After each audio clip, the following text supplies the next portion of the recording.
Hi there. Welcome to NapTime History channel. Tonight we're going to explore what scientists now call the absolute worst year in human history to be alive.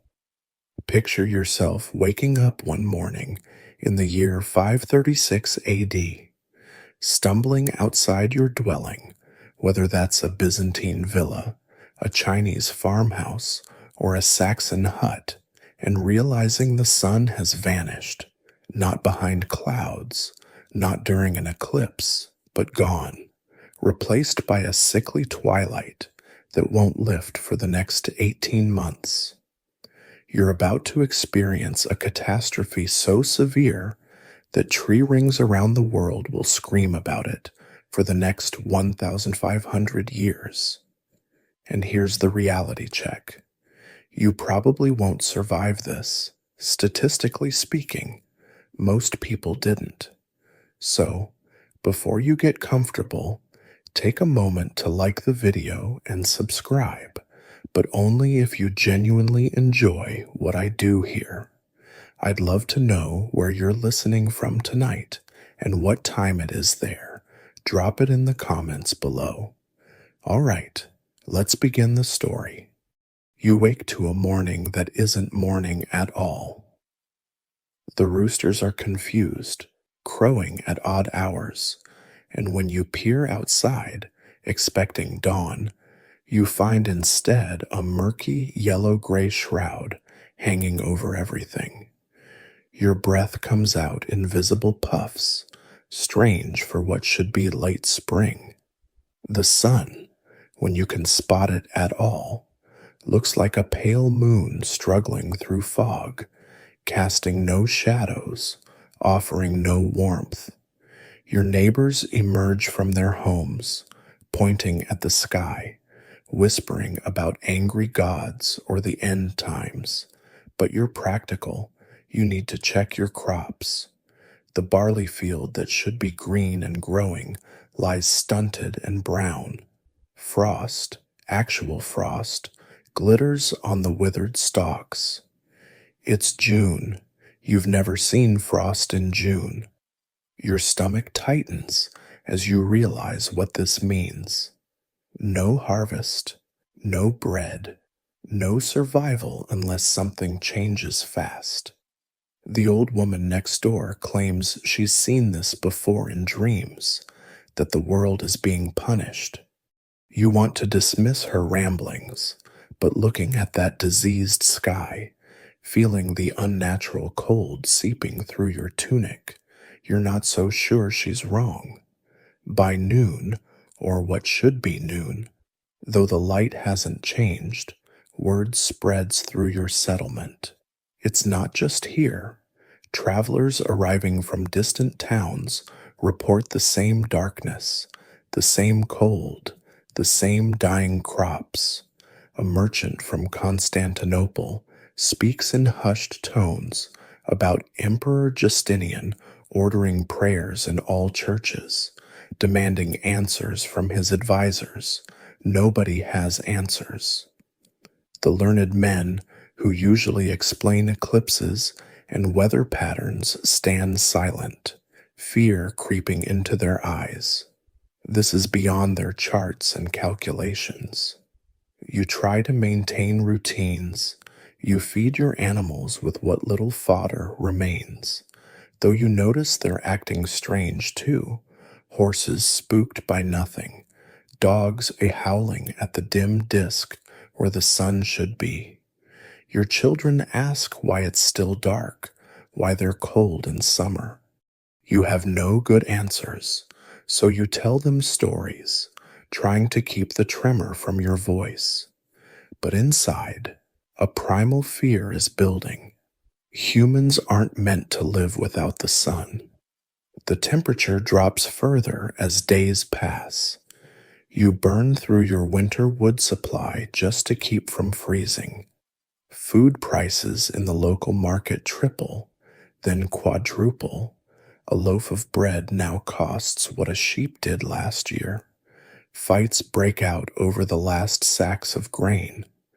The magistrate tries to maintain order, but even he looks gaunt, his authority crumbling like everything else in this twilight world.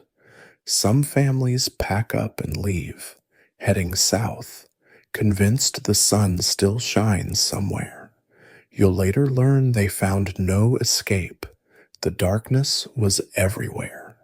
Historians still argue whether people understood they were experiencing a volcanic winter or if they interpreted it purely through religious and supernatural lenses. The contemporary chronicler Procopius would write, "The sun gave forth its light without brightness, like the moon during this whole year. But for you, living through it, academic explanations don't matter. What matters is that your world has fundamentally broken. The basic contract, sun rises, crops grow, life continues, has been shattered, and this is just the beginning. The darkness will last 18 months, and it will bring companions, famine, plague, and the complete restructuring of civilization as you know it. The cold intensifies with each passing week, and you realize this isn't some brave divine tantrum that will pass with a few prayers and sacrifices. By midsummer, though calling it summer feels like a cruel joke, snow begins falling. Snow in July. You stand in your doorway, watching white flakes settle on what should be golden wheat fields, and for the first time in your life, you understand true helplessness. The global temperature has plunged by 2.5 degrees Celsius, though you don't measure it in those terms. You measure it in dead livestock, in children's chattering teeth, in the hollow eyes of your neighbors. Your stored grain dwindles faster than anticipated. You'd planned for one winter, not 2 consecutive years of winter. The careful rationing system you established breaks down when your youngest falls ill from the cold. You feed them extra portions, knowing it means less for everyone else, knowing it might not matter anyway. The local healer ran out of herbs months ago. She now prescribes prayer and warmth, 2 things in increasingly short supply. News trickles in from across the known world, carried by increasingly desperate refugees. In China, the chronicles speak of yellow dust raining from the sky, mixing with summer snow to create a hellish landscape. The Empress has ordered the imperial granaries opened, but there isn't enough rice to feed everyone. Mass starvation grips both the Northern Wei and Southern Liang dynasties. Officials report cannibalism in remote provinces, though they use euphemisms in their carefully worded scrolls. You shudder, pushing away thoughts of what you might do if your own children were starving. The economic fabric of society unravels like a poorly woven cloth. That Byzantine solidus in your pouch? Worthless. Nobody wants gold when there's no food to buy with it. The complex trade networks that brought silk from China, spices from India, and grain from Egypt all collapsed. Ships sit idle in harbors because sailors refuse to navigate in the perpetual gloom. Besides, what's the point of trading when every region faces the same catastrophe? The merchant class, once proud and powerful, now begs for scraps alongside former slaves. You witness the return of ancient barter systems, a knife for a handful of barley, a warm cloak for 3 eggs, sexual favors for a moldy piece of bread. The veneer of civilization, you realize, was always thinner than anyone admitted. Your neighbor, a respectable matron who once lectured about Christian charity, hoards her meager supplies, while children starve outside her door. Another neighbor simply disappears one night, leaving behind only empty grain jars and a hastily scrawled note, "Gone to find the sun." Agricultural knowledge accumulated over centuries becomes useless overnight. The old farmers who could predict weather by the flight of birds or the color of sunset stand mute and confused. Growing seasons don't exist when there's no season but winter. Crop rotation means nothing when no crops grow. You try everything, planting deeper, covering seedlings with precious cloth, even following the advice of a traveling mystic who claims certain chance will penetrate the sky's veil. Nothing works. The earth has forgotten how to nurture life.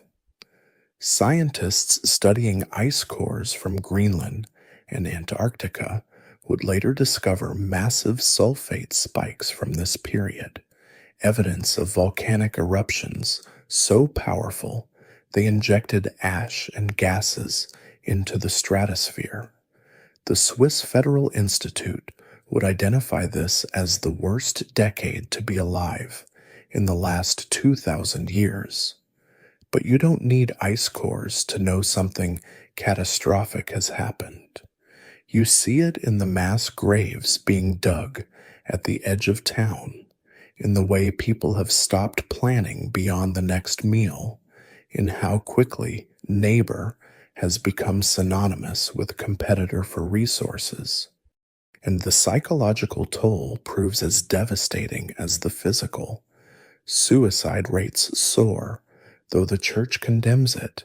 What does divine judgment matter when the world already feels damned?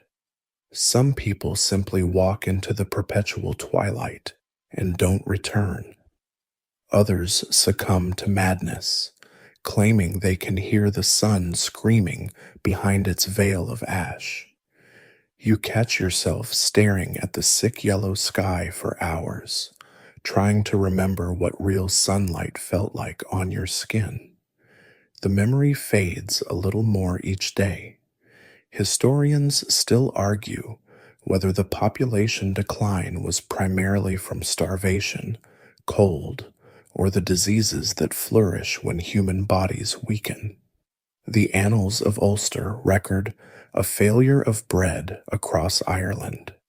The Annals of Innisfallen mention a great mortality. Chinese records speak of regions where 7 out of 10 people perished. These aren't numbers to you, though. They're faces: the baker who made your daughter laugh, the shepherd who knew every sheep by name, the scribe who taught your son letters, all gone like the sun itself. Constantinople, jewel of the Byzantine Empire, should be bustling with commerce and construction as Emperor Justinian pursues his grand vision of restoring Rome's glory. Instead, you watch the city stumble through perpetual dusk like a dying animal. The emperor's ambitious building projects, including the magnificent Hagia Sophia, just completed a few years ago, stand as monuments to a suddenly obsolete optimism. Workers abandon scaffolding on half-finished churches. Who builds for the future when the present offers no guarantee of survival? You serve in the imperial administration, one of thousands of bureaucrats who keep the empire's machinery grinding forward, or used to. Now you spend your days managing catastrophe. The morning briefing brings fresh horrors. Tax revenues have collapsed because farmers have nothing to harvest. The army threatens mutiny over reduced rations, and provincial governors send increasingly desperate messages about urban populations fleeing to the countryside, only to find death waiting there too. Justinian, they whisper, hasn't been seen in public for weeks.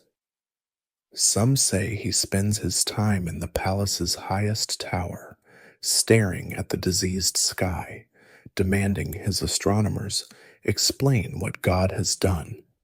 The Empress Theodora maintains a braver face, organizing soup kitchens in the city's poorest quarters. You've seen her there, her purple silks incongruous among the starving masses, ladling out thin gruel with her own hands. But even imperial charity has limits. The grain shipments from Egypt, lifeblood of Constantinople, arrive sporadically and half empty. Egyptian farmers face the same darkness, the same cold. The Nile's flooding patterns, predictable for millennia, have turned erratic. Without Egypt's bounty, the capital begins to devour itself. Your position grants you access to official reports that would terrify the common people even more than their current reality. Military commanders on the Persian frontier report both armies are too weak to fight.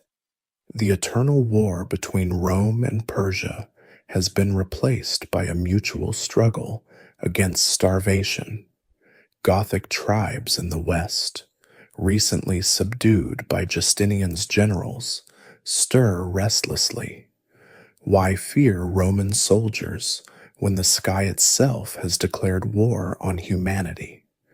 The careful balance of threats and promises that holds the empire together frays with each sunless day. In the palace scriptoriums, chroniclers debate how to record these times. Some insist on attributing the darkness to divine displeasure with Justinian's theological policies. Others, more pragmatically, focus on recording grain prices and mortality figures. You overhear one elderly scholar muttering about ancient texts that describe similar catastrophes, something about a Chinese dynasty that fell when the sun disappeared for 3 years. His younger colleagues dismiss him as senile, but you file the information away. If this has happened before, perhaps humanity survived it. Perhaps. The city's famous baths close one by one, no fuel to heat the water, and besides, who has energy for leisure when finding food consumes every waking moment? The Hippodrome, where chariot races once drove citizens to factional frenzy, hosts grain distribution instead, blues and greens, those racing factions that practically constituted political parties, unite in breadlines. Amazing how quickly artificial divisions dissolve when everyone faces the same existential threat. Though you notice former enemies still eye each other with suspicion, ready to resume their hatred once the crisis passes, if it passes. Justinian's grand legal reform, the Corpus Juris Civilis, sits partially completed. The lawyers and scholars assembled to codify Roman law for all time have more pressing concerns now. What use is jurisprudence when courts can't function? When judges flee their posts? When the accused and accusers alike might be dead of starvation before trial?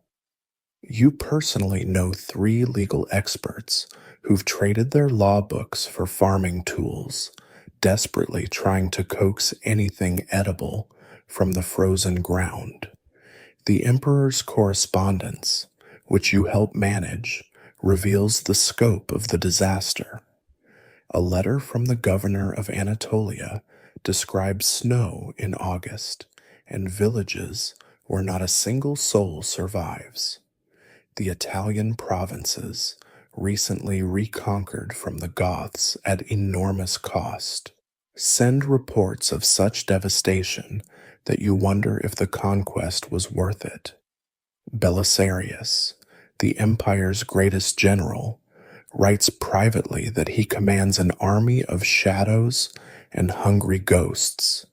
As the dream of renovatio imperii, of restoring the Roman Empire to its former glory, dies a little more with each dispatch, historians still argue whether Justinian's reign should be considered a failure because of this catastrophe, or whether he should be credited for holding the empire together at all during such times.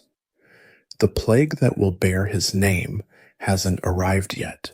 That particular horror waits a few years in the future, but the infrastructure for its devastating spread is being laid now. Weakened populations, disrupted trade routes, cities packed with rural refugees, all perfect conditions for pandemic. You don't know this yet, focused as you are on immediate survival, but you're witnessing the beginning of the end of classical antiquity. Meanwhile, in the fractured lands of China, you serve as a court astronomer in the Northern Wei dynasty, where your job has transformed from tracking celestial movements to explaining celestial rebellion. The yellow dust that falls from the sky coats everything: your instruments, your scrolls, the very food you struggle to swallow. Your emperor demands answers you cannot provide. Why has the mandate of heaven been withdrawn? Which rituals failed? What sacrifice might restore the proper order? You consult ancient texts until your eyes blur, finding only vague references to similar calamities in dynasties long dead. The summer snow begins falling just as the court prepares for harvest festivals that now seem like mockery. You watch it settle on the palace's glazed roof tiles, each flake a tiny declaration of cosmic disorder. The emperor orders you to perform divinations, to read oracle bones, to find some explanation that doesn't implicate his rule. But the cracks in the scorched bones form patterns you've never seen before, shapes that speak of catastrophe beyond imperial failing. Some of your colleagues whisper about a great mountain exploding somewhere far to the west, but such tales sound like peasant superstition. Mountains don't explode, except perhaps they do. Your counterparts in the southern Liang dynasty face identical horrors, which terrifies everyone more than any military threat could. When both sides of a civil conflict suffer the same inexplicable punishment, it suggests forces beyond human comprehension. The usual scholarly debates about northern versus southern legitimacy cease. How can you argue about the mandate of heaven when heaven itself has apparently abandoned earth? You exchange coded letters with southern astronomers, comparing observations, finding the same darkness, the same cold, the same failure of every predictive model your civilization has developed over millennia. The agricultural foundation of Chinese society crumbles like dry clay. The intricate irrigation systems that normally ensure bountiful harvests become monuments to futility when there's no heat to grow rice. Peasants abandon their fields in massive waves, flooding into cities that can't feed their existing populations. The Confucian social order, based on reciprocal obligations between rulers and ruled, breaks down when rulers can't provide the most basic necessity, food. You witness respected officials reduced to begging, their rank meaningless when faced with starvation. The examinations that select bureaucrats continue in theory, but who studies classical texts when their children cry from hunger? In your astronomical records, you note phenomena that defy categorization. The moon appears rust-colored even at zenith, stars visible during what should be daylight, aurora displays at latitudes where they've never been recorded. Your mathematical models, refined over centuries, offer no explanation. Some colleagues abandon scientific observation entirely, retreating into mysticism or wine when wine can be found. Others work frantically, convinced that understanding this catastrophe might somehow end it. You fall somewhere between documenting everything while doubting documentation matters if nobody survives to read it. The imperial court fractures along ideological lines. Buddhists claim this suffering results from accumulated karma, advocating massive temple construction to appease cosmic forces. Confucianists insist on returning to classical virtues, as if moral perfection could pierce the veil covering the sun. Taoists speak of natural cycles beyond human understanding, counseling acceptance of what cannot be changed. The emperor, desperate, endorses all approaches simultaneously. Temples rise while people starve.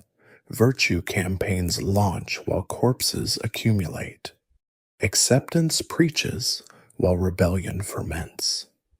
You watch it all from your observatory, noting how quickly sophisticated philosophy crumbles when faced with empty stomachs. The dynasty's elaborate record-keeping system, pride of Chinese civilization, continues even as civilization itself wobbles.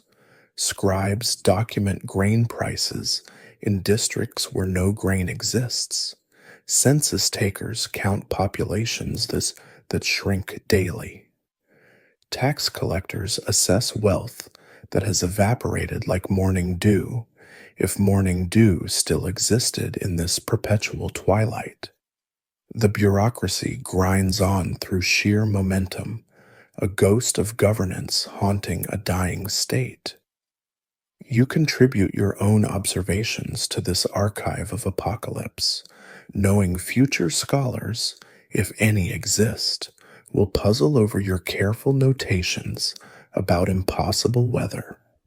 Reports reach the capital of entire provinces, going silent, not conquered, not rebellious, just gone.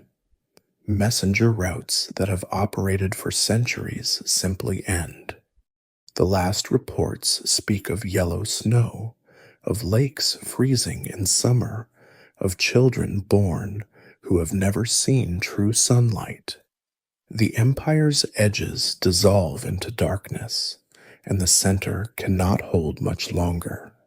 You calculate that at current death rates, the dynasty has perhaps 2 years before complete collapse. Your superior, reading your report, laughs bitterly and asks if you really think anyone will last 2 more years. Historians still argue whether the simultaneous dynastic crises in North and South China directly caused the eventual reunification under the Sui dynasty, or if both were symptoms of deeper climatic catastrophe. Chinese records prove invaluable for modern climate researchers, their obsessive documentation providing data points that corroborate volcanic winter theories. But living through it, you care nothing for future academic debates. You care about the spreading famine, the collapsing order, the way even the emperor's dragon robes can't disguise how thin he's become. You care about the yellow dust that falls and falls, covering everything like a burial shroud for an entire civilization. Fast forward 14 centuries, and you're now a dendrochronologist in a modern laboratory, hunched over ancient wood samples that hold secrets darker than their blackened rings. Your microscope reveals the smoking gun of history's worst year. Tree rings from 536 AD that are so narrow they almost don't exist. Trees from Ireland to California to Siberia all tell the same story. Something catastrophic happened that year, something that made trees across the entire planet nearly stop growing. Your colleague jokes that the trees were holding their breath, but the data is too grim for real humor. The ice core samples from Greenland arrive packed in specialized containers, and you handle them like holy relics. Each layer represents a year, and the 536 layer screams with sulfate deposits, the signature of massive volcanic eruption. But here's what makes your hands shake as you record the data. There isn't just one spike. You find evidence of multiple eruptions, a volcanic 1-2 punch that knocked Earth's climate system into chaos. The first massive spike appears in 536, followed by another significant eruption in 540. No wonder the trees gave up trying to grow. Your team collaborates with historians who provide contemporary accounts you dismissed as hyperbole before seeing the hard data. Cassiodorus wrote about the sun having lost its wonted light. Michael the Syrian described, "The sun became dark, and its darkness lasted for 18 months. These weren't metaphors or religious visions. They were accurate observational reports of a volcanic winter that would make nuclear winter scenarios look mild. The sulfate levels in your ice cores back up every seemingly impossible historical claim. The technical challenge lies in determining which volcano caused this catastrophe.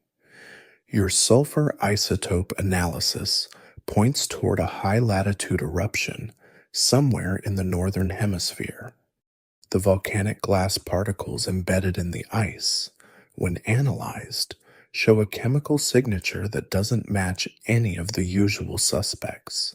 Not Vesuvius, not Santorini, not Krakatoa's ancestor. This was something different, something that modern volcanology had overlooked. Your team starts investigating Iceland, Alaska, even dormant volcanic systems that haven't erupted in recorded history. Cross-referencing tree ring data with ice cores reveals the full scope of the disaster. Trees in the Altai Mountains of Russia show the same growth cessation as trees in the Swiss Alps. Argentine trees mirror the pattern seen in New Zealand. This wasn't a regional catastrophe. It was a planetary trauma that left scars in wood and ice from pole to pole. Your computer models, fed with this data, paint a picture of atmospheric disruption that makes you grateful for modern heating systems and food supplies. The European oaks provide particularly detailed records. Their rings don't just narrow in 536. They show cellular damage consistent with extreme cold during what should have been the growing season.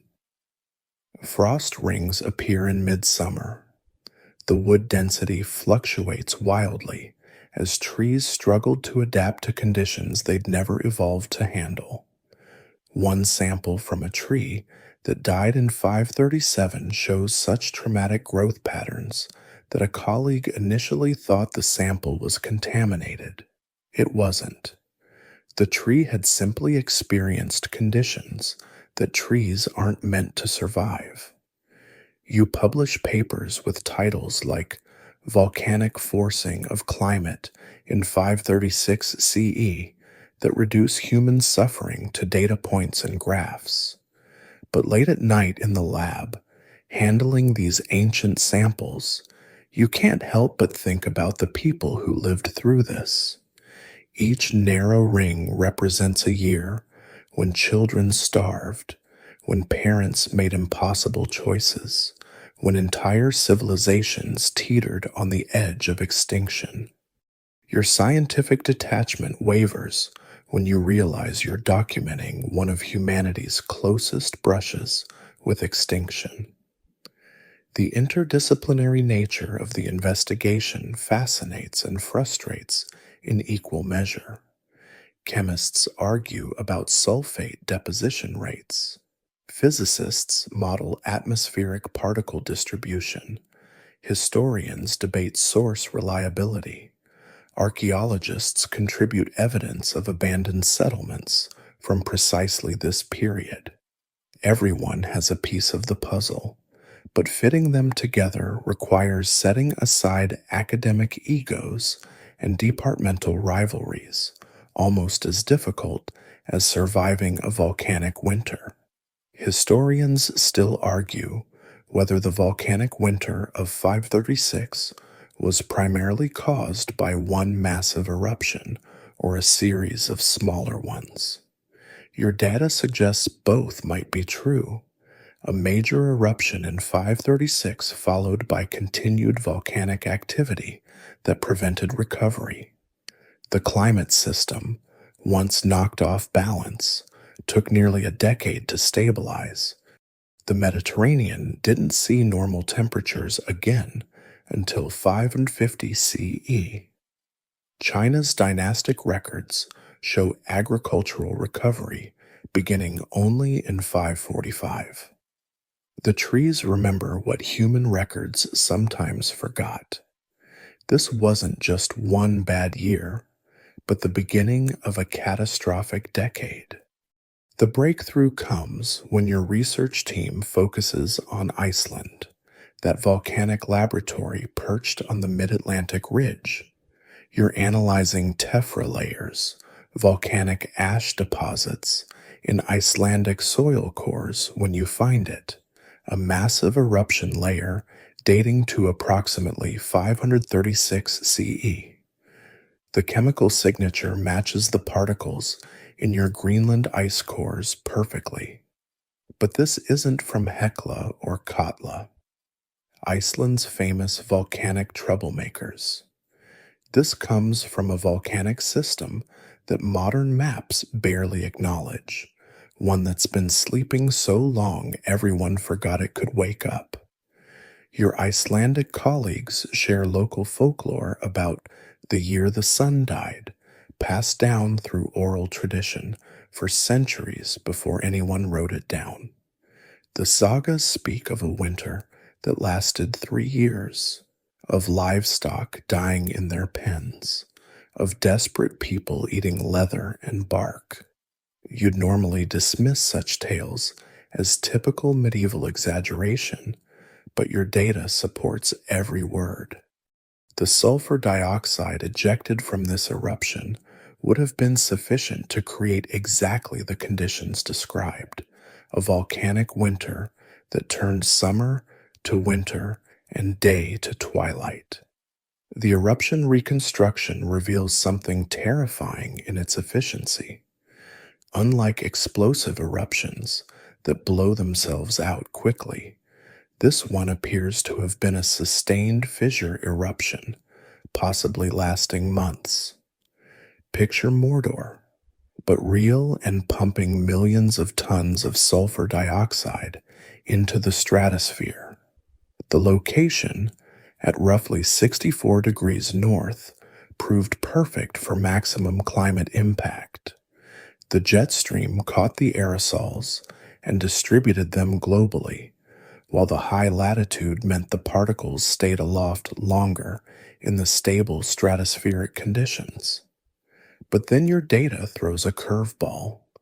The ice cores show a second major sulfate spike in 540 CE, this one with a different chemical signature. Tropical. Your team scrambles to identify the source, eventually focusing on Ilopango in El Salvador or Krakatoa's predecessor in Indonesia. Two massive eruptions within 4 years, one from the far north and one from the tropics, creating a volcanic double tap that knocked Earth's climate system completely off kilter. No wonder the trees nearly stopped growing. No wonder civilizations collapsed. The computer models, fed with data from both eruptions, show atmospheric dynamics that make your stomach churn. The sulfate aerosols from the 536 eruption would have barely begun to clear when the 540 eruption refreshed the stratospheric veil. Global average temperatures dropping by 2.5 degrees Celsius sounds modest until you realize that's just the average. Regional cooling would have been far more severe. Northern Europe might have experienced temperature drops of 4 to 5 degrees. Growing seasons didn't just shorten, they vanished entirely. Your volcanic winter models reveal feedback loops that amplified the disaster. Snow and ice coverage increased dramatically, reflecting more sunlight back to space. Ocean circulation patterns disrupted, altering weather patterns globally. The Asian monsoon weakened, explaining the Chinese records of drought amid cold. The Nile's flooding became erratic, explaining the Byzantine Empire's food crisis. Every system connected to every other system, and the volcanoes had kicked the first domino. Working with atmospheric physicists, you calculate that the 536 eruption alone injected approximately 100 million tons of sulfur dioxide into the stratosphere. For comparison, the 1991 Pinatubo eruption, which cooled Earth by about 0.5 degrees, released only 20 million tons.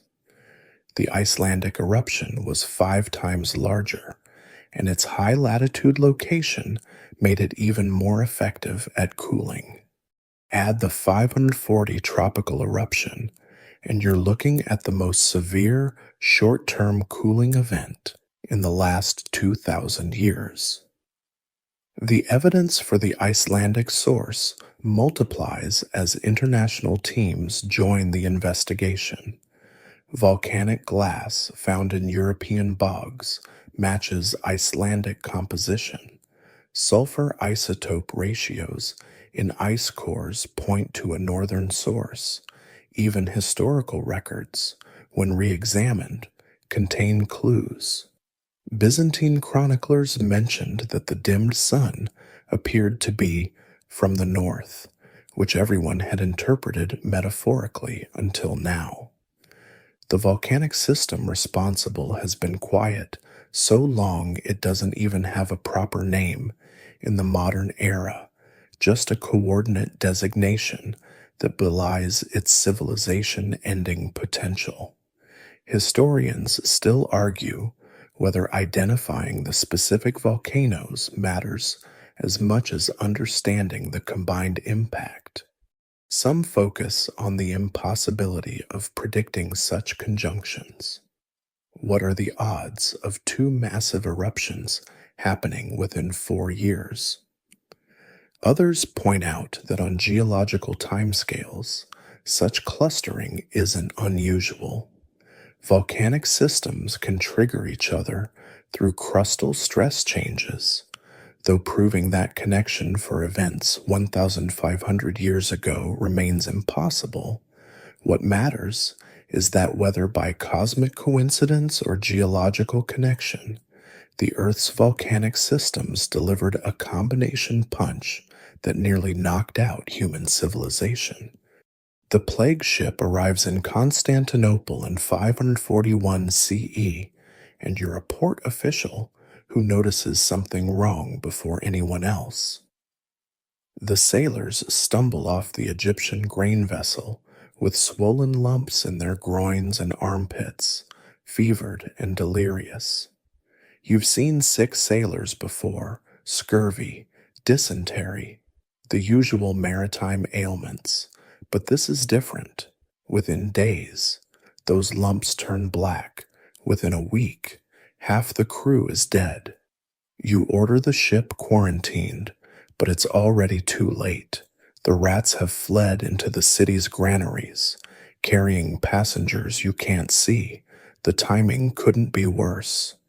Constantinople's population, already weakened by 5 years of volcanic winter and famine, has no resistance left. The plague, what historians will later call the Justinianic plague, the first recorded pandemic of bubonic plague, spreads through the cramped quarters of the city like fire through dry papyrus. You watch the disease leap from the port districts to the markets, from the markets to the churches, from the churches to the palace itself. The emperor contracts it, but somehow survives. Thousands of others aren't so fortunate.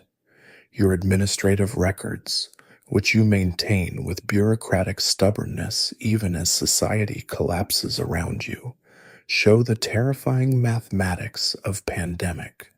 First week, 50 dead.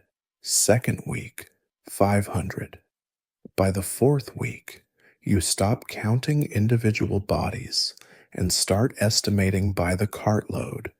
The city's sophisticated burial customs collapse under the sheer volume of corpses. Mass graves fill, and new ones are dug immediately. When the graveyards overflow, bodies are loaded onto ships and dumped at sea. The harbor turns putrid with decomposition. The volcanic winter created perfect conditions for this plague. Crop failures drove rural populations into overcrowded cities. Malnutrition compromised immune systems. Cold temperatures forced people to huddle together indoors, accelerating transmission. The same trade routes that once brought prosperity now serve as highways for death. Ships carrying grain also carry rats. Refugees fleeing famine carry fleas. The empire's efficient road system, Justinian's pride, becomes a network of infection spreading from Constantinople to every corner of the Byzantine world. You observe how the plague doesn't discriminate by class, though wealth offers some protection. The rich can flee to country estates, at least until the plague follows them there. The poor die in such numbers that entire neighborhoods empty. Middle-class artisans and merchants, the empire's economic backbone, disappear almost overnight. The complex specialization that allowed urban civilization vanishes as everyone becomes focused on one profession: survival. Bakers, weavers, smiths, all reduced to corpse carriers or corpses themselves. The symptoms follow a horrifying pattern you come to know too well. First, sudden fever and headache. Then the buboes appear, swollen lymph nodes that gave the bubonic plague its name. Some victims die within hours of the first symptoms. Others linger for days, delirious with fever, their buboes turning black with necrosis. A few lucky ones develop the pneumonic form and die quickly from what looks like consumption. The unluckiest develop septicemic plague, their fingers and toes turning black as their blood turns poisonous. You learn to recognize the smell of plague, sweet and rotten, like flowers left too long in a tomb. Procopius, the court historian, writes that at the plague's peak, 10,000 people die daily in Constantinople. You know because you're one of the officials trying to manage the crisis. The normal rituals of death, washing bodies, funeral processions, proper burial, become impossible luxuries. Bodies pile up in homes because no one dares to remove them. Entire families die together, discovered only when the smell becomes unbearable. The living envy the dead, especially when food supplies, already strained from the volcanic winter, fail completely with no one left to distribute them. The social fabric tears apart in ways the volcanic winter had only begun. Laws become meaningless when the judges are dead and the criminals are dying. Money loses all value. What good is gold when the merchants are gone and there's nothing to buy? Religious explanations multiply: divine punishment for sin, the end times predicted in Revelation, demonic possession. Charlatans sell worthless cures, wolf's blood, ground emeralds, prayers written on parchment and swallowed. Nothing works.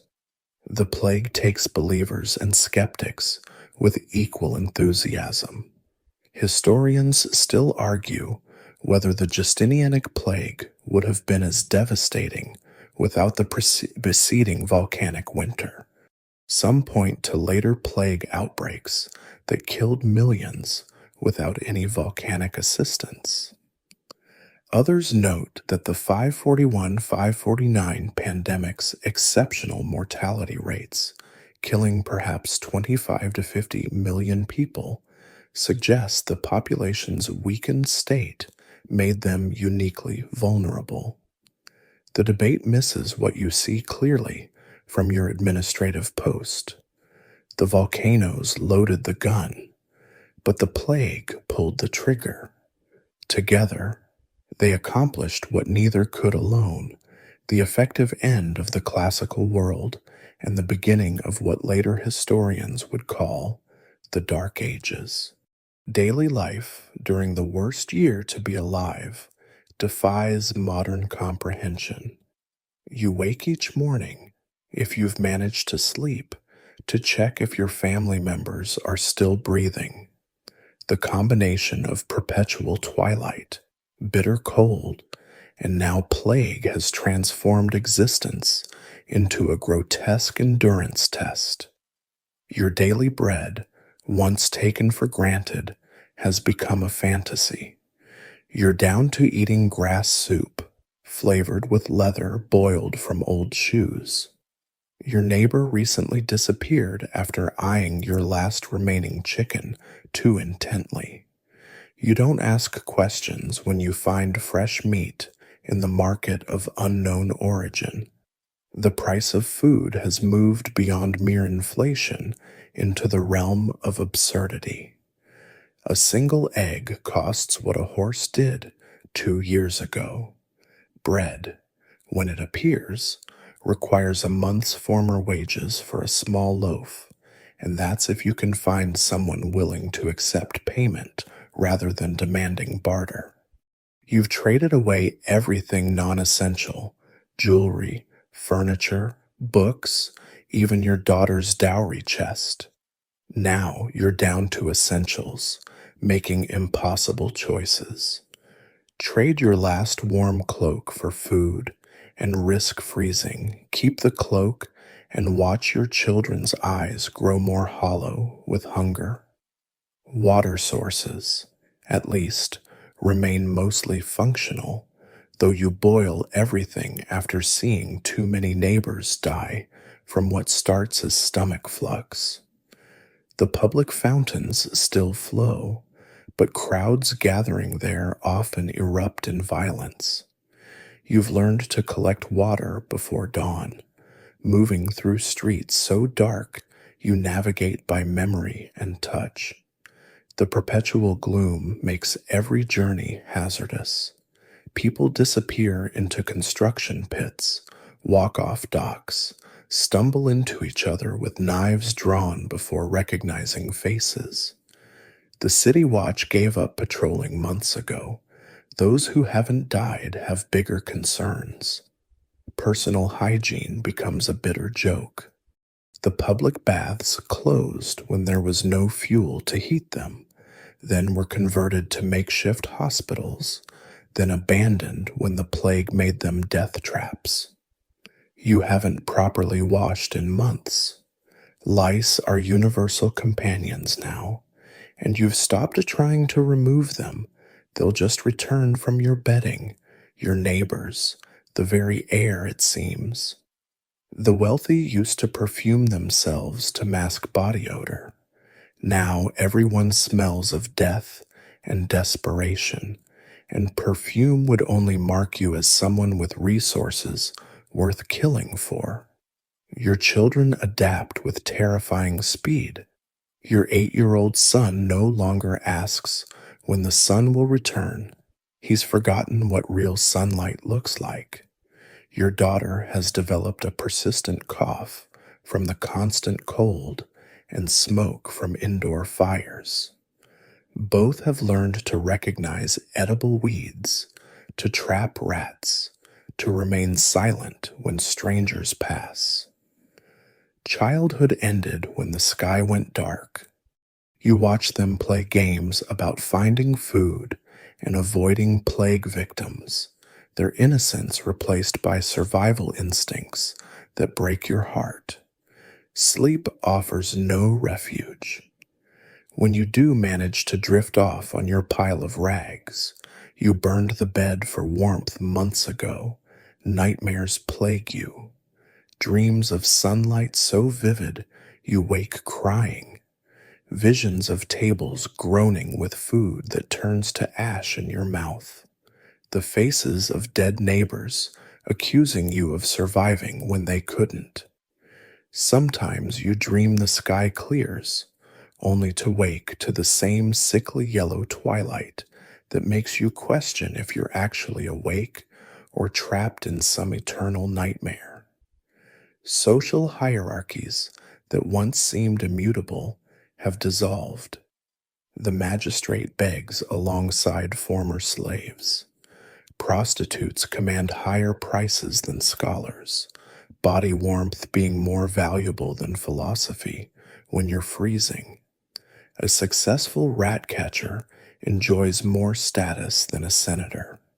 You've seen aristocratic women selling themselves for bread, priests stealing from their own altars, children forming feral packs that attack the weak.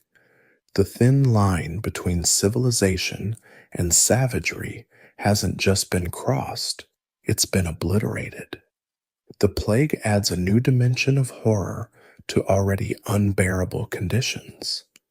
Every human interaction now carries mortal risk. Does that merchant's sweat indicate fever or just exertion? Is your neighbor's cough from the cold or something worse? You find yourself checking your own body obsessively for lumps, convinced every minor ache heralds your doom. When plague victims appear on your street, you face an impossible choice: help them and risk infection, or abandon basic humanity to protect your family. Most choose survival. The bodies stay where they fall. Historians still argue whether detailed accounts of cannibalism from this period represent widespread practice or exceptional cases that chroniclers emphasized for dramatic effect. Living through it, you know the truth lies somewhere between. You haven't personally eaten human flesh yet, but you understand how hunger drives people to unthinkable acts. When you see suspiciously fresh meat in certain market stalls, you look away. When children disappear and their parents claim they've gone to relatives, no one investigates. Survival makes philosophers of no one and pragmatists of everyone.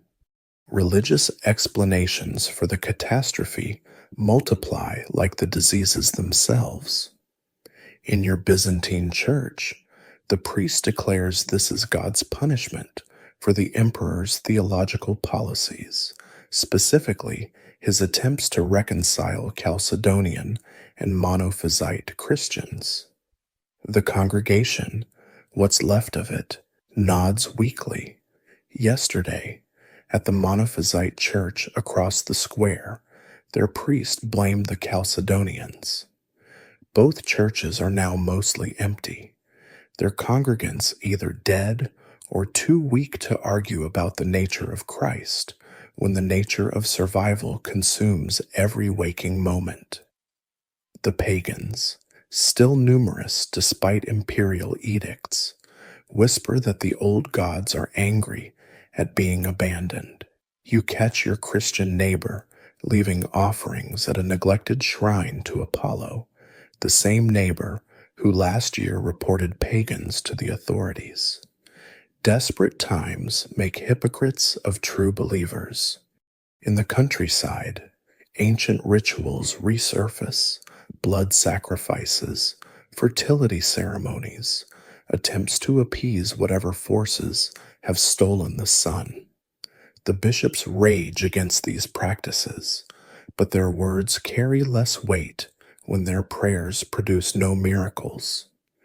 New cults spring up like mushrooms after rain, if rain still existed in this twilight world. A charismatic former merchant proclaims the sun will return only when all worldly possessions are surrendered to his followers. He gains hundreds of adherents before disappearing with their offerings. A woman claims to speak with angels who reveal the exact date of the world's end, next Tuesday, then the following month.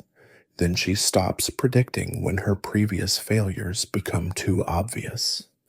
A group of flagellants marches through the streets, whipping themselves bloody to atone for humanity's sins. They attract followers until the plague takes them all. In Persia, Zoroastrian priests declare the darkness represents Ahriman's temporary victory over Ahura Mazda. Sacred fires that have burned for centuries are kept alive at terrible cost. Fuel that could warm homes instead feeds flames that supposedly hold back ultimate darkness. You hear rumors of mass suicides at fire temples, devotees choosing to burn rather than live in a world where light has failed. The Sassanid emperor orders increased fire ceremonies, but even he seems uncertain whether ritual flames can pierce the atmospheric veil. Jewish communities interpret events through their own theological lens. Some rabbis see parallels to the Egyptian plagues: darkness, disease, death of the firstborn. Others speak of birth pangs preceding the Messiah's arrival. The study houses that once echoed with vigorous debate now host whispered discussions about whether this fulfills prophecies from Daniel or Ezekiel. A few radical voices suggest God has abandoned creation entirely, though most reject such blasphemy. They maintain faith through communal support, sharing their meager resources in ways that shame their Christian neighbors. The theological chaos produces bizarre syncretism. You witness a ceremony where Christian prayers mix with pagan incantations, where saints' names invoke alongside ancient demons. A desperate mother brings her sick child to receive blessings from a Christian priest, a Jewish rabbi, and a pagan priestess in the same day. Doctrinal purity becomes a luxury no one can afford. The learned theologians who once split philosophical hairs about homoousios versus homoiousios now split grains of wheat to feed their families. Apocalyptic literature experiences unprecedented popularity among those still literate and alive to read. Copies of Revelation sell for food rather than coin. New prophecies emerge daily, each claiming special insight into God's plan. The number 666 appears everywhere, in cloud formations, in patterns of dead bodies, in the count of days since the sun vanished. Numerology replaces theology as people desperately seek patterns in chaos. Your neighbor calculates that adding the letters in Justinian equals the number of the beast, proving the emperor is the Antichrist. Another neighbor performs the same calculation to prove the Pope is Satan. Mathematics becomes madness. The institutional churches struggle to maintain authority when their promises of divine protection prove hollow. Bishops die of plague at the same rate as prostitutes. Prayers for the sun's return go unanswered regardless of liturgical correctness. The magnificent churches built in prosperity stand nearly empty, their golden mosaics invisible in the perpetual gloom. Some priests abandon their posts entirely. Others display remarkable courage, ministering to plague victims until they join the dead. Faith becomes intensely personal. Institutional religion offers no more protection than pagan amulets. Historians still argue whether this catastrophe strengthened or weakened religious belief overall. Contemporary accounts suggest both happened simultaneously. Some people, faced with inexplicable suffering, abandoned all faith and embraced nihilistic despair. Others clung to religion more fiercely, seeing the catastrophe as confirmation of divine power, even if that power seemed cruel. The syncretism and cultic innovations of this period would influence religious development for centuries. The rigid theological boundaries that characterized the pre-536 world would never fully recover. When the sun finally returned, the religious landscape had been as thoroughly transformed as the physical one. The economic fabric of civilization doesn't just fray, it disintegrates entirely. You watch the gold solidus, that rock-stable currency that has anchored Mediterranean trade for centuries, become worthless metal. The banker who once managed your modest savings now wanders the streets, offering financial expertise nobody needs for food nobody has. Currency requires trust in future value, and when tomorrow might not come, even gold loses meaning. The sophisticated monetary system that took centuries to develop collapses in months. Barter returns with primitive vengeance, but even that system struggles when there's nothing to trade. Your cousin, a skilled metalworker, offers to forge plowshares for anyone who can pay in grain. No takers, there's no grain, and no point in plowing frozen, sunless fields.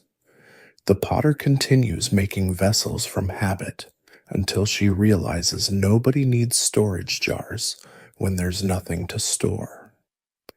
Skills that defined civilized life become useless overnight. What good is literacy when you'd trade all your scrolls for a single loaf of bread? The trade networks that connected continents lie in ruins. The Silk Road, that ancient artery pumping goods from China to Rome, clots and dies. Caravans can't navigate in perpetual twilight. And besides, what's the point? Chinese silk means nothing to people wearing every garment they own simultaneously to avoid freezing. Indian spices can't flavor food that doesn't exist. The merchant houses that controlled these routes, multi-generational enterprises that survived wars and regime changes, vanish like morning dew. Their carefully maintained trade contacts, their knowledge of routes and customs, their letters of credit, all meaningless now. You witness the return of economic patterns unseen for 1,000 years. Debt slavery, theoretically abolished under Christian emperors, resurfaces as desperate parents sell children for food. The strong simply take from the weak, and no authority exists to stop them. Property rights, contract law, commercial regulations, all the complex legal infrastructure supporting economic activity might as well be written in disappearing ink. Possession becomes 10/10ths of the law, and possession usually goes to whoever holds the sharpest blade or leads the largest gang. The guild system collapses as surely as imperial authority. The baker's guild maintains standards for bread that no one can bake. The builder's guild regulates construction that ceased entirely. Apprenticeships mean nothing when masters starve alongside students. The careful knowledge transmission that preserved craft secrets across generations breaks down. Master glaziers take their formulas to the grave. Expert weavers die before passing on complex patterns. Centuries of accumulated expertise evaporates in a single, catastrophic decade. Urban centers, dependent on rural food production, face the harshest reality. Constantinople, Rome, Ctesiphon, these great cities that represented civilization's pinnacle, become death traps. You can't eat marble columns or gold mosaics. The specialized urban occupations, lawyers, scribes, teachers, entertainers, have no rural survival skills. They die first and fastest.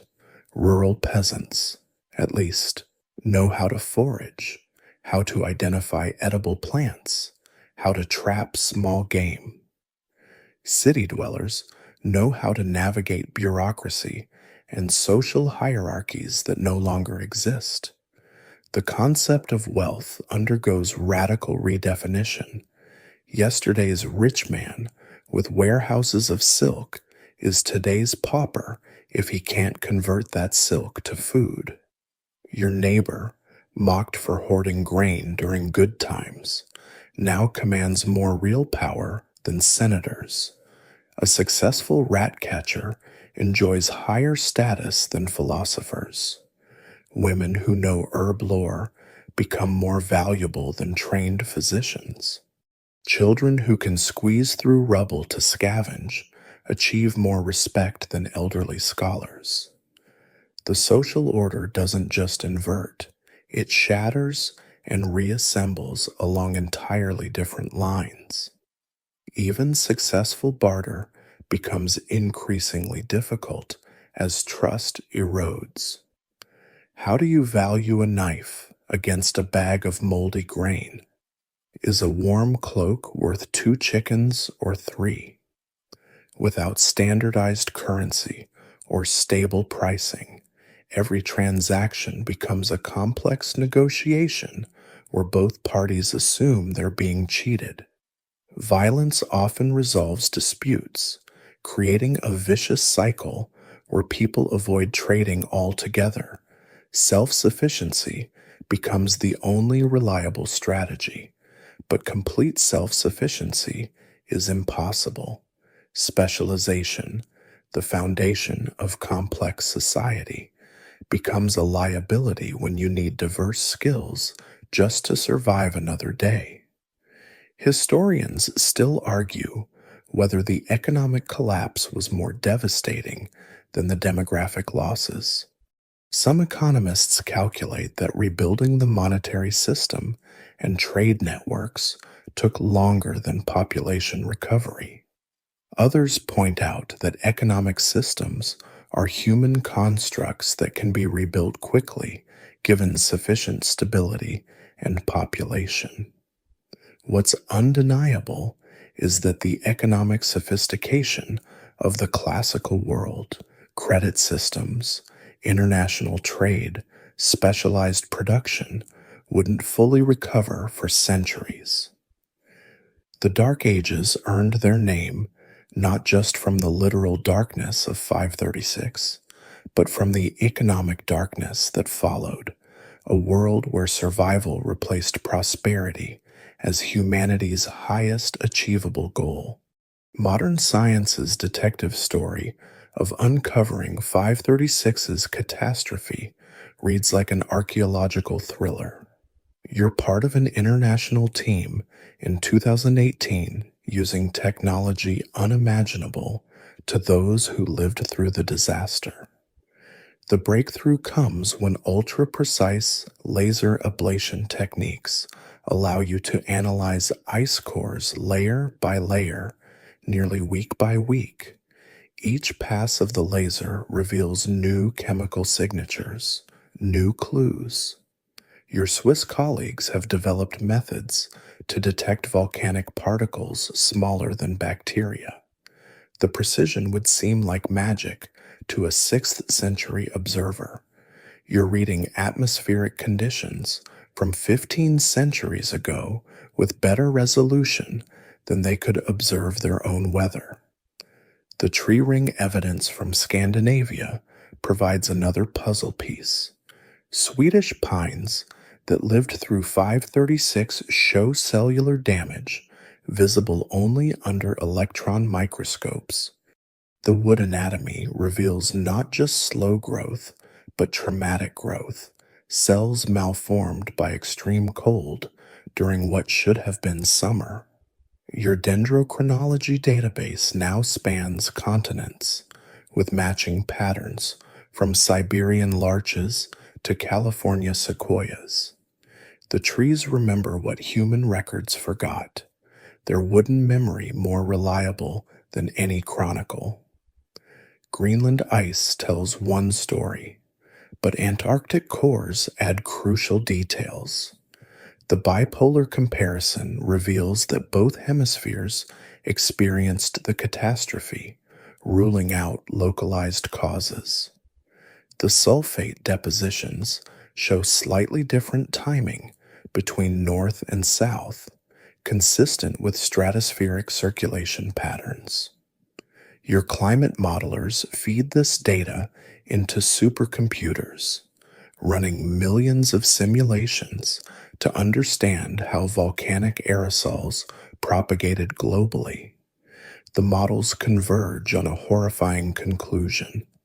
The real temperature drops were likely worse than historical accounts suggested. Archaeological evidence supports the scientific data with grim precision. Settlement patterns across Europe show massive abandonment precisely in the 536-550 period. Your colleagues excavating in Bavaria find villages where life simply stopped. No signs of violence, no evidence of gradual decline, just abandonment, as if everyone left to find food and never returned. Pollen records show agricultural fields reverting to forest. Coin hoards buried and never recovered suggest owners who expected to return but didn't. The physical evidence of societal collapse is everywhere once you know when to look. The interdisciplinary cooperation required to solve this mystery would have amazed scholars from any previous era. Volcanologists argue with historians about source reliability. Chemists debate physicists about atmospheric residence times. Archaeologists challenge climatologists about regional variations.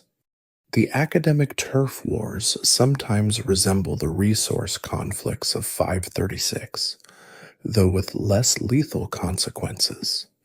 But gradually, painstakingly, the full picture emerges from data sets that span disciplines and continents. Your team's publication in Nature makes headlines worldwide.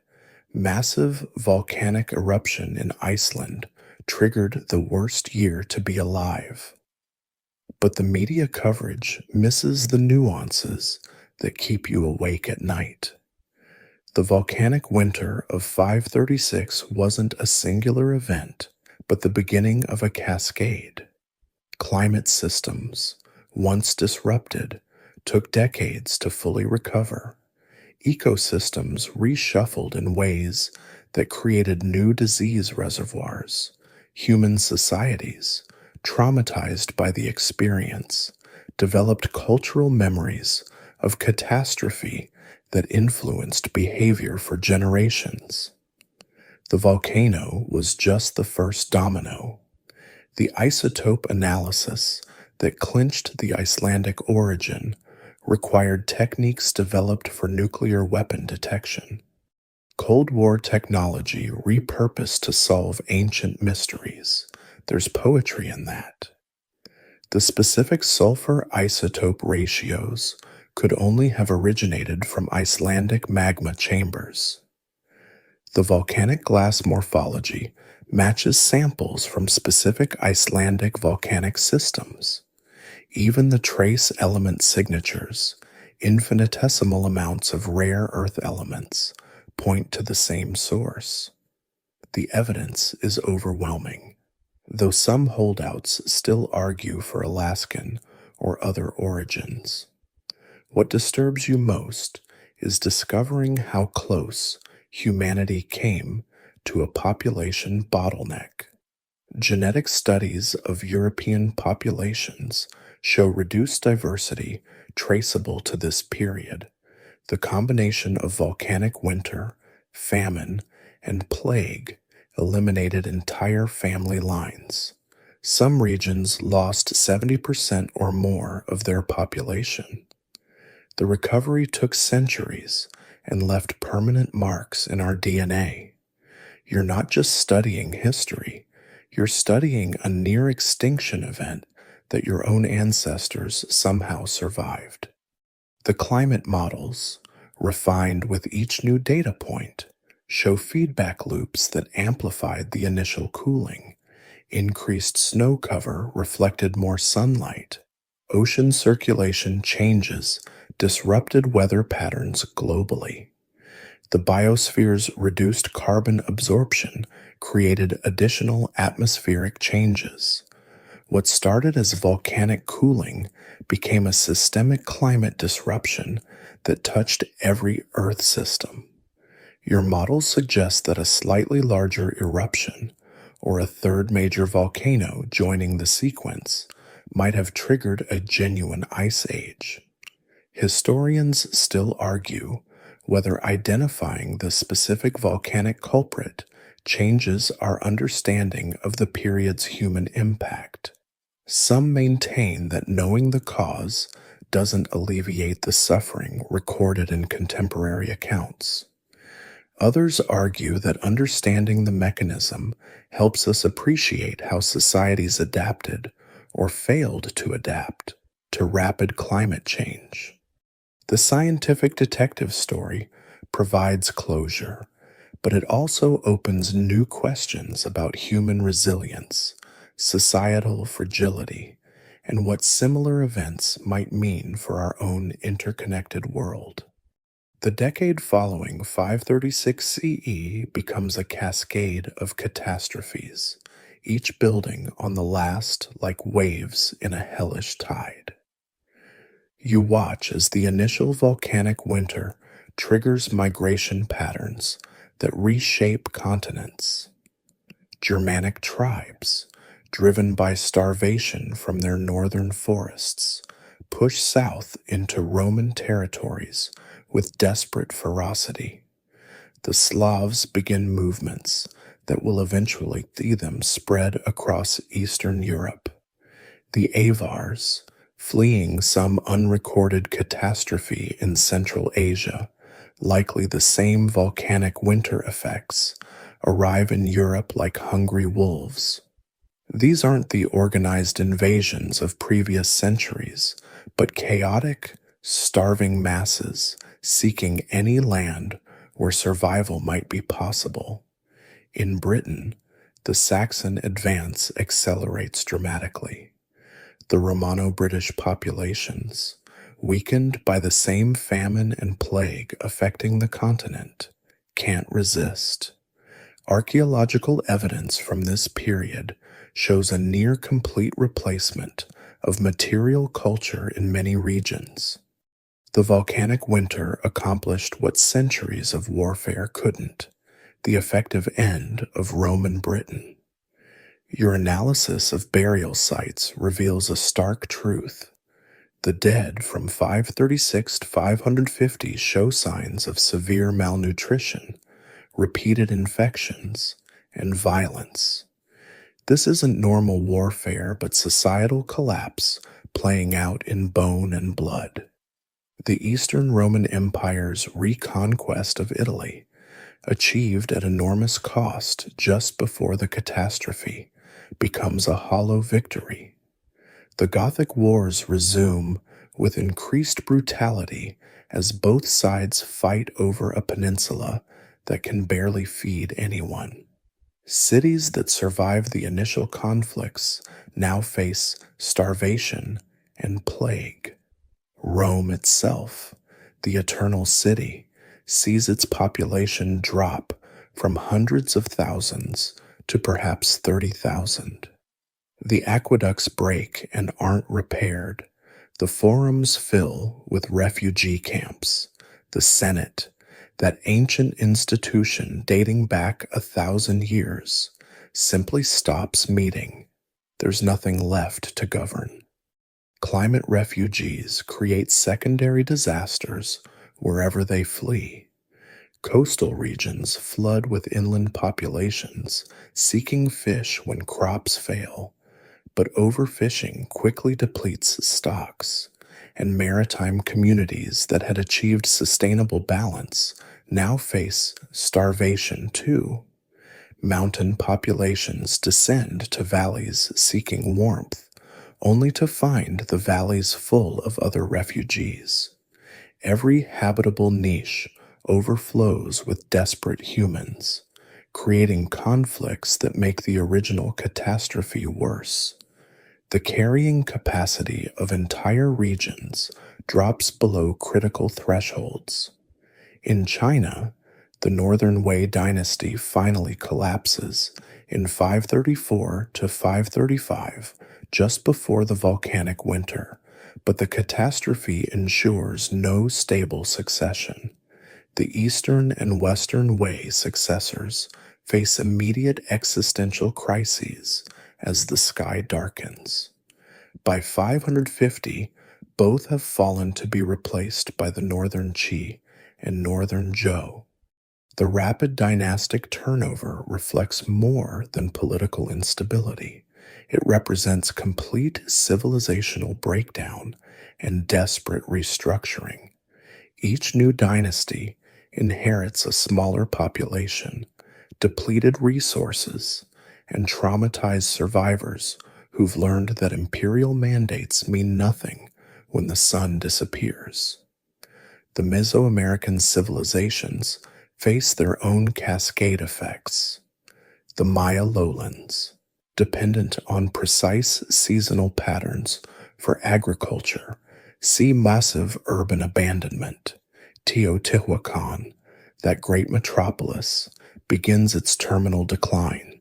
The volcanic winter disrupts rainfall patterns crucial for their agricultural systems. Reservoir systems fail. Trade networks connecting highland and lowland cities dissolve. The classic Maya collapse won't fully manifest for another 2 centuries, but archaeologists trace its roots to this period of climatic chaos. The hieroglyphic records speak of failed harvests, of ceremonies that couldn't bring back the rains, of cities simply abandoned to the returning jungle. Africa suffers cascade effects often overlooked in Eurocentric histories. The kingdom of Aksum in Ethiopia, a major power that had dominated Red Sea trade, enters terminal decline. Their agricultural terraces, engineering marvels that had sustained dense populations, can't cope with the altered rainfall patterns. The incense trade that brought wealth collapses when Mediterranean customers can't afford luxury goods. Nubian kingdoms along the Nile face similar pressures as the great river's flooding patterns, predictable for millennia, turn erratic. The Bantu migrations accelerate as populations flee southward, seeking better conditions. The Arabian Peninsula, already marginal for agriculture, becomes almost uninhabitable in many regions. Bedouin oral traditions speak of the years of dust when even the hardy desert peoples faced starvation. The social disruptions this caused would echo into the next century, creating conditions ripe for the radical religious and political changes that followed. Some historians argue the catastrophe of 536 created the social upheaval that made Islam's rapid spread possible. Old orders had failed so completely that new ideologies found fertile ground. Even regions less directly affected by the volcanic winter face cascade consequences. India's Gupta Empire had already fragmented, but the climate catastrophe ensures no reunification. Trade disruptions mean inland kingdoms lose access to coastal resources. The complex irrigation systems of South India face unprecedented challenges as monsoon patterns shift. Sanskrit literature from this period speaks of kingdoms where the rain forgot to fall and the sun hid its face in shame, and the subcontinent fragments into regional powers that won't reunify for centuries.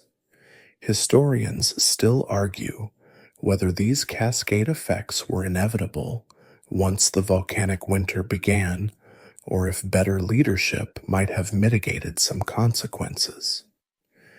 The debate misses the point visible from our historical perch.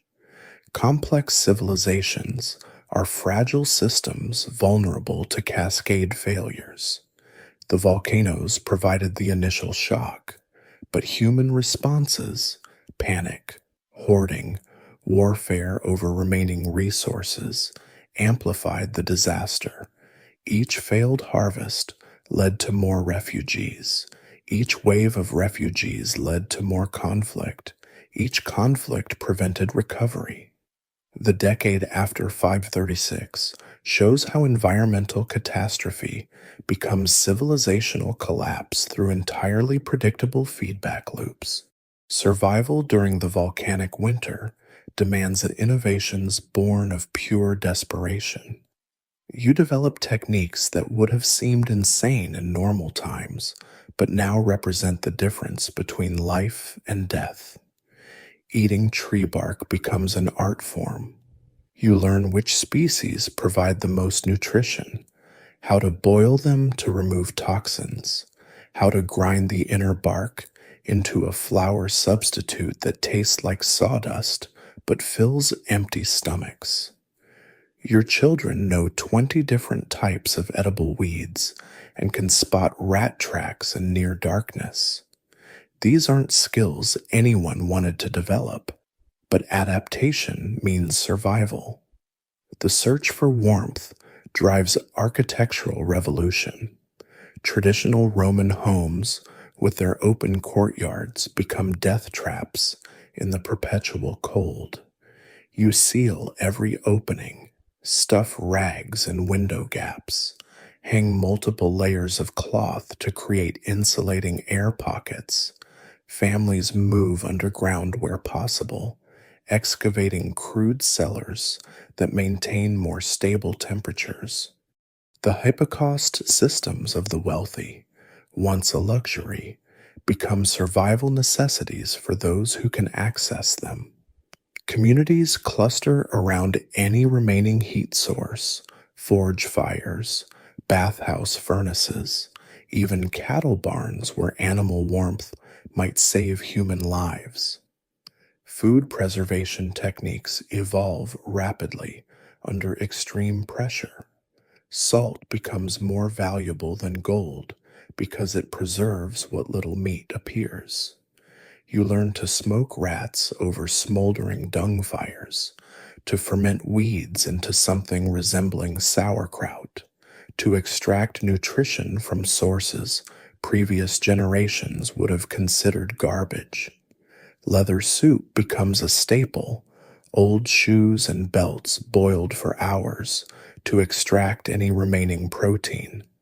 Some discover that certain insects, while revolting, provide crucial nutrients. Pride vanishes when your children develop scurvy. Community cooperation strategies emerge from necessity. Villages that try to maintain individual property rights fail fast. Successful communities develop sharing systems that would make early Christians proud or communist theorists jealous. Every scrap of food goes into common pools. Every warm garment rotates among those venturing outside. Knowledge becomes communal property, which roots are poisonous, where fish still gather, how to trap birds in the gloom. The phrase, "it takes a village," gains literal meaning when isolated individuals simply die. Medical knowledge takes strange turns. Traditional herbal remedies fail when the plants won't grow, forcing experimentation with whatever's available. Mold scraped from walls helps some infections, a crude precursor to penicillin discovered through desperation. Psychological treatments develop for the endemic despair, communal singing to maintain morale, storytelling to preserve sanity, ritual celebrations of minor victories like a successful rat hunt. The healers who survive are those who understand that keeping spirits alive matters as much as treating bodies. Agricultural experiments push beyond conventional wisdom.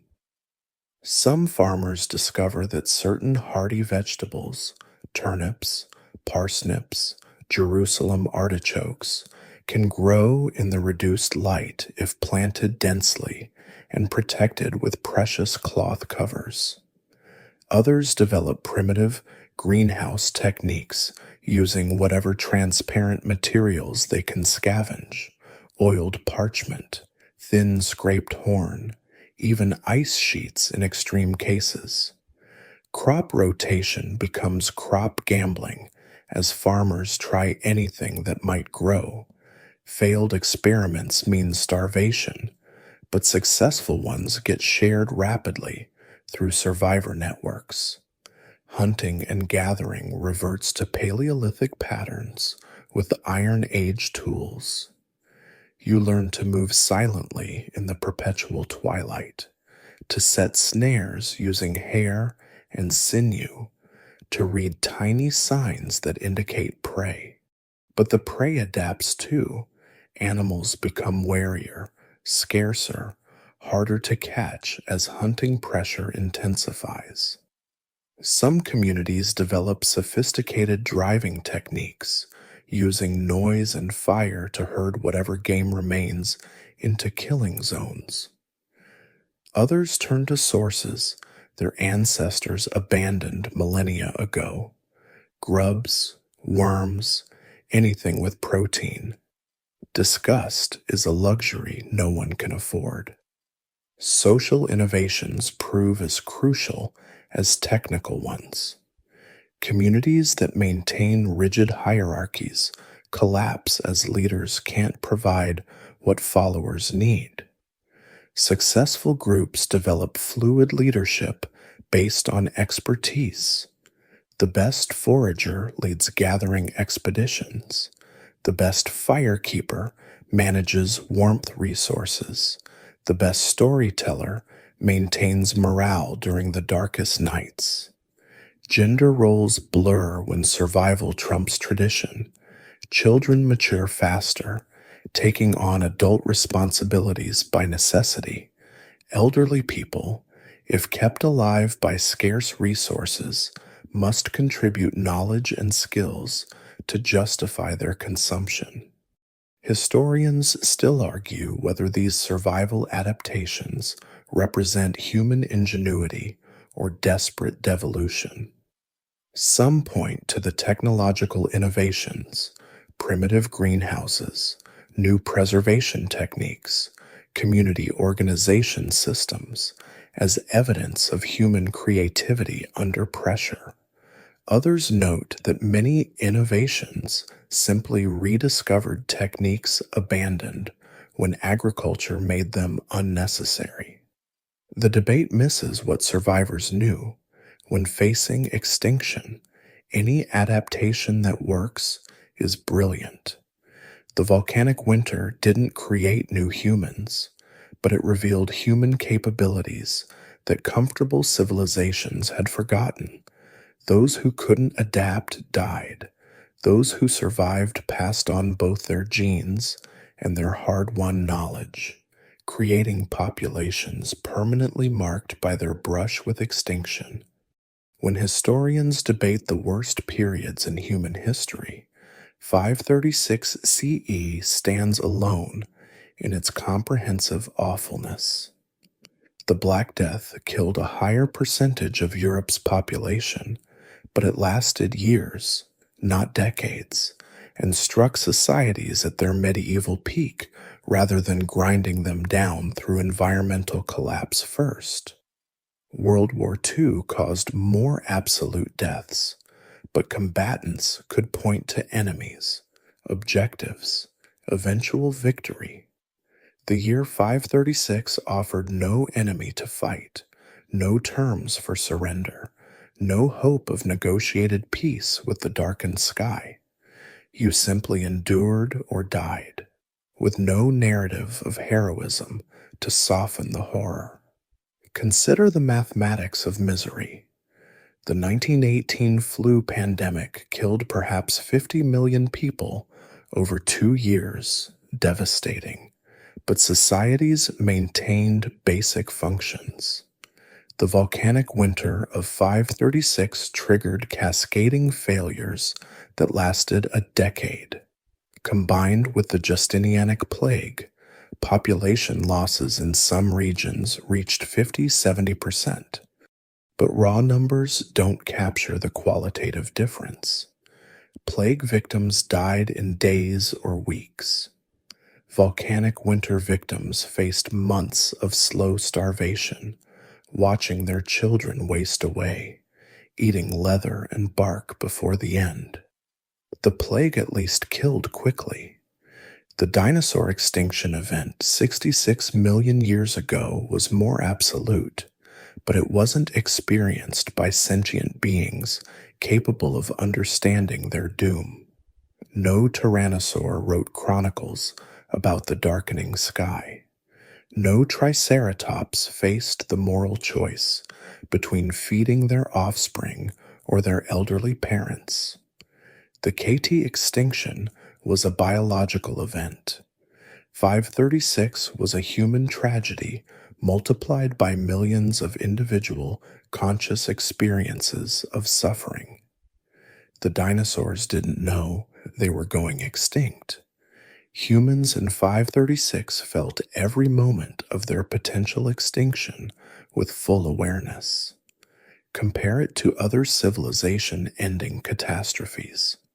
The Bronze Age collapse around 1200 BCE devastated the eastern Mediterranean, but it unfolded over generations with multiple causes: invasions, systems failures, possible climate change. Societies had time to adapt, to migrate, to transform. The fall of Rome itself was a centuries-long process of decline and transformation. But 536, the catastrophe arrived overnight with that first volcanic eruption. One day you're planning next season's planting. The next day there won't be a next season for years. The combination of environmental catastrophe and disease makes 536 unique in the annals of human suffering. The Toba supervolcanic eruption 74,000 years ago may have caused a genetic bottleneck, but we have no written records of the experience. The Younger Dryas cold period lasted over 1,000 years, but happened before complex civilizations developed. Only 536 combined literate societies capable of recording their experiences with a catastrophe severe enough to nearly end those societies. We can read their confusion, fear, and despair in real time. Modern catastrophes pale in comparison, despite our increased vulnerability. The 2004 Indian Ocean tsunami killed 230,000 people in hours. Horrific, but localized. Hurricane Katrina devastated New Orleans, but left the rest of America untouched. Even COVID-19, disruptive as it was, killed less than 1% of those infected and left basic infrastructure intact. Imagine instead a catastrophe that affects every human on Earth simultaneously, that lasts for years, that offers no vaccine or treatment, that makes basic survival questionable everywhere. That was 536. The psychological dimension sets 536 apart from other disasters. Medieval plague victims could maintain religious faith that God would judge the righteous and wicked appropriately. World War soldiers could believe in their cause. Famine victims in localized disasters could hope for external relief. But when the sun itself disappears globally, when established religions offer no explanation, when there's nowhere to flee because the darkness is everywhere, that level of existential despair surpasses other historical catastrophes. The mental health crisis of 536 would have been total. Economic comparisons reinforce 536's unique awfulness. The Great Depression saw GDP drop by 30% in some countries. Traumatic, but recoverable. The 2008 financial crisis caused global recession, but not civilizational collapse. The economic impact of 536 wasn't measured in percentage points, but in the complete abandonment of monetary systems, the total collapse of trade networks, the reversion to subsistence strategies unused for millennia.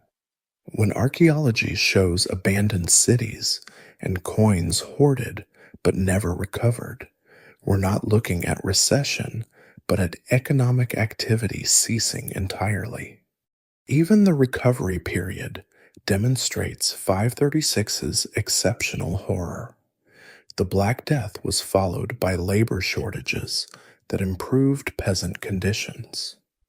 World wars ended with rebuilding and baby booms.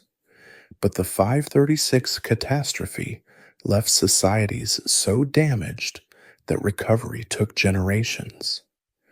The Dark Ages that followed weren't just metaphorical, they represented a genuine loss of knowledge, capability, and population that took centuries to rebuild.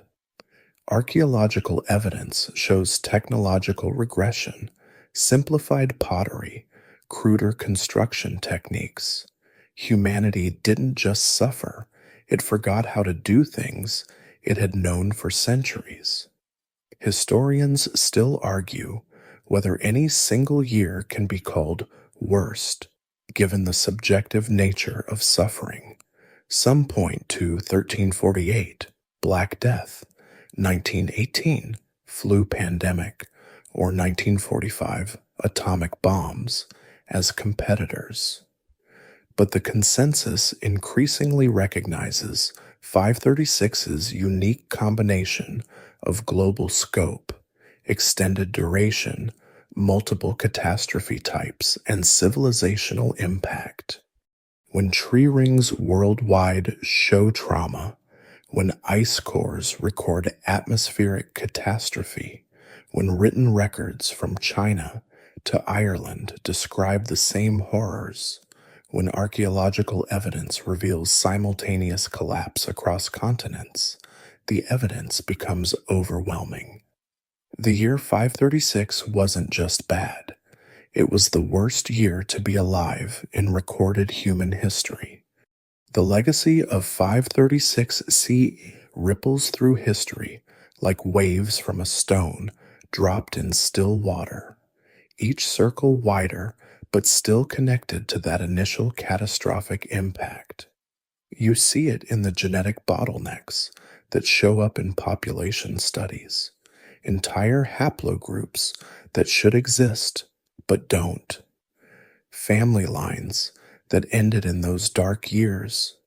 European genetic diversity still shows the scars. The missing villages that archaeologists puzzle over, the gaps in historical records, the technological knowledge that simply vanished, all trace back to that volcanic winter and its aftermath. Humanity carries 536 in its very DNA. The political map of the world was redrawn by volcanic ash as surely as by any conqueror's sword.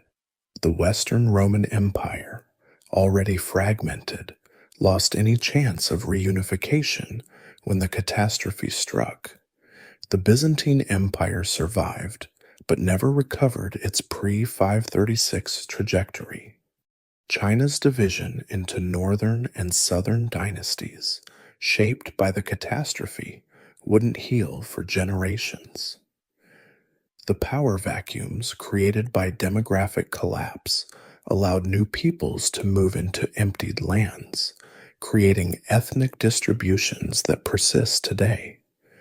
When historians wonder why certain migrations happened when they did, the answer often traces back to 536. Religious evolution accelerated in ways that still shape our world. The catastrophe challenged every existing theological framework: Christian, pagan, Zoroastrian, Buddhist. The religions that survived were those that could incorporate inexplicable suffering into their worldviews. Christianity's emphasis on suffering in this life for reward in the next found new resonance. Buddhism's focus on life as suffering gained converts. The rigid polytheistic systems that promised worldly benefits for proper sacrifice collapsed when no sacrifice brought back the sun. The mystical, apocalyptic strains of religion that flourished during the crisis influenced theological development for centuries. Scientific advancement, paradoxically, benefited from the catastrophe's documentation. Medieval chroniclers, trying to understand what happened, developed better observational practices. Chinese astronomers, documenting the impossible sky, created records that modern scientists still reference. The Islamic Golden Age that followed may have been partly inspired by scholars trying to understand and prevent such catastrophes. The meticulous record keeping that allows us to reconstruct 536 today grew from humanity's desperate attempt to comprehend its near extinction. Cultural memory of the catastrophe persisted in folklore long after specific historical details faded. Stories of the years without summer, of times when the sun hid its face, appear in oral traditions worldwide. The Norse Fimbulwinter, 3 years of winter preceding Ragnarok, might preserve memories of 536. Similar tales exist from Ireland to Indonesia. These aren't just myths, but cultural memories of real trauma, passed down through generations who knew something terrible had happened, even if they'd forgotten exactly what. Our modern understanding of 536 carries urgent warnings for contemporary civilization. The volcanic winter demonstrates how quickly complex societies can collapse when environmental conditions shift suddenly. Today's global supply chains, just-in-time delivery systems, and interdependent economies might be even more vulnerable than 6th century trade networks. A similar volcanic event, entirely possible given geological timescales, would challenge our technological civilization in ways we're poorly prepared to handle.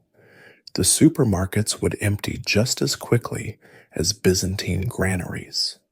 Climate science gains crucial calibration points from studying 536. The volcanic winter provides real-world data about how atmospheric particulates affect global temperature, data terrifyingly relevant to nuclear winter scenarios and geoengineering proposals. When scientists model potential asteroid impacts or massive volcanic eruptions, they use 536 as a baseline for societal collapse. The event proves that relatively small changes in global temperature can trigger catastrophic cascades. Our margin for error is thinner than most people realize.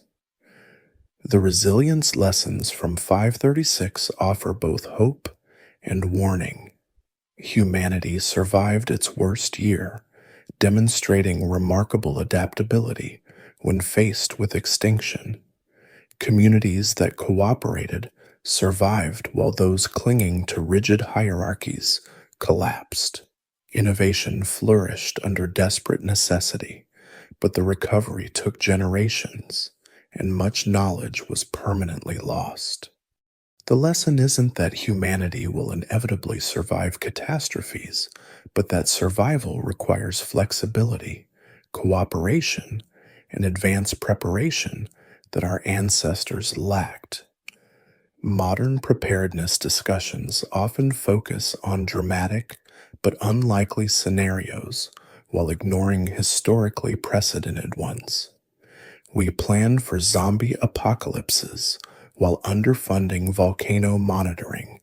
We stockpile weapons while neglecting community resilience. The year 536 teaches that the most likely civilization-threatening events come from nature, arrive with little warning, and require cooperative rather than competitive responses.